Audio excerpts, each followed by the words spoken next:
So this is day 10 following a cleft rhino.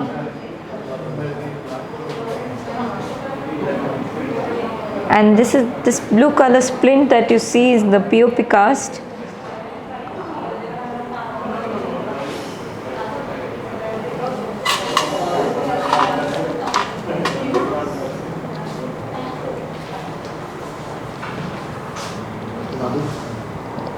So earlier we have done a AMD for him, that is anterior maxillary distraction, and this time we've done two procedures. One is the nose and the other is the mustache for the scar over the lip. So as you see here, this scar has been completely hidden by the new follicles that are growing. The only thing patients should be careful about is that in the initial period they must spray well so that clots don't form. Now if I clean this right here, it's been 10 days now.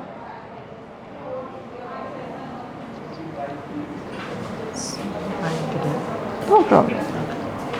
Nothing will happen. You can clean it.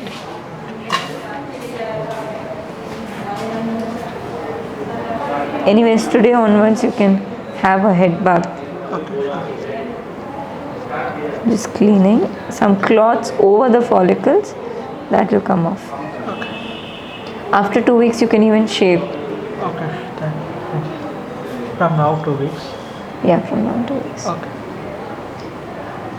Alright, so if you see his nose, he had a very broad dorsum, a very asymmetric nostril show in the frontal view. So this entire mid portion has been reconstructed, the dorsum has been reconstructed.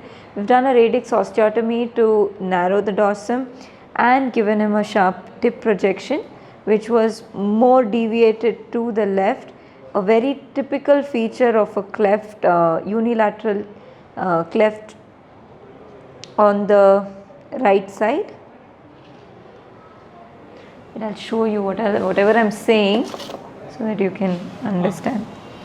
So this part, it was very broad, there was no shape. Can you see here? See in the mirror. Yeah, that we have narrowed it down. You see the two stitches here? That is, we break the bones right here and narrow the dorsum down. Secondly, this thing has been straightened out till the tip. In a cleft rhinoplasty, there will be some amount, like little bit, 100% correction is very rare, but 95% of it is corrected. So the main issue is drooping of this side. This asymmetry that you see, this still persists in many of the patients, but for you it's come out quite well. So if you see the basal view, this nostril and that nostril, somewhat similar now. It's not at all bad like this.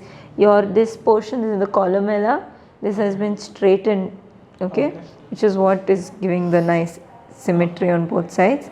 So alar base has been reduced. So overall it's a very, very nice nose, and you see the fullness also over the lip, that has been corrected with the previous procedure of AMD. Your scar is not seen. Overall, now this is it for you. There's no need for anything else. Like this is the end of your surgical marathon that you've been undergoing. Yeah. Also, one thing to note is we've done speech surgery for him to enhance speech, and his speech was not very bad to begin with, but a few letters were not very clear. So speech surgery in these patients are quite beneficial, and it will improve over time. And now we'll just clean up, remove these two stitches, and then we'll proceed with the fillers for the upper lip.